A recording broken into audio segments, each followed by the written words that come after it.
Saya tahu bahwa banyak para pelaku bisnis yang kemarin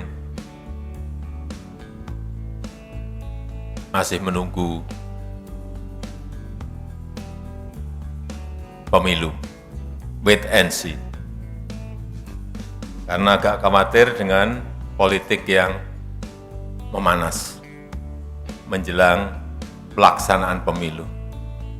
Tetapi sekarang, alhamdulillah, pemilu berjalan dengan lancar, masyarakat berbondong-bondong ke TPS juga dengan riang gembira.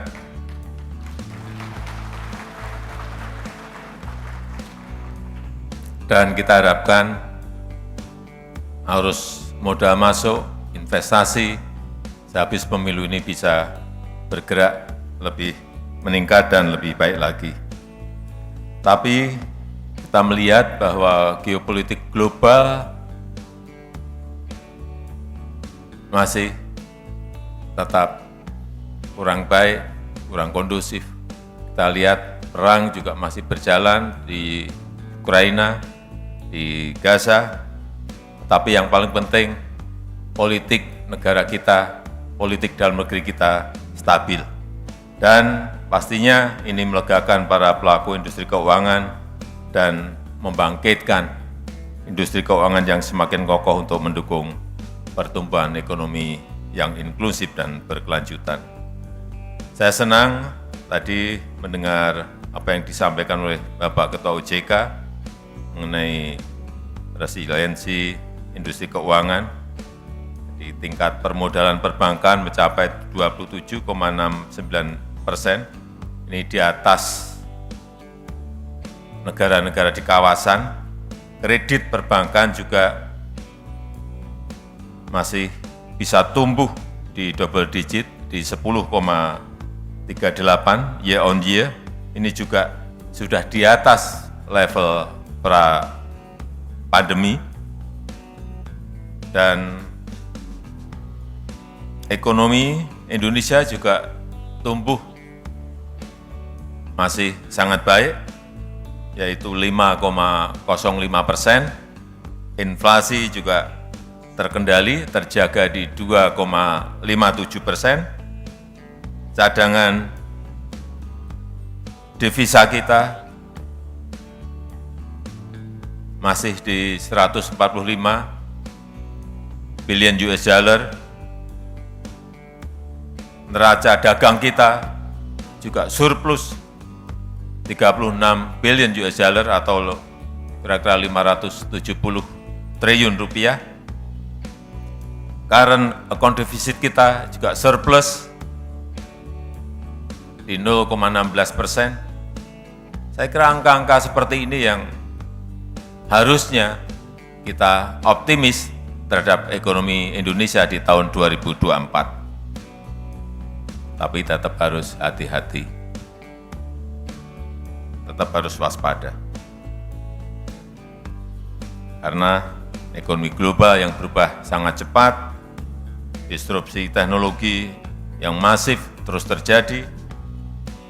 Tadi saya sampaikan geopolitik juga masih belum jelas, akan selesai kapan, akan kemana.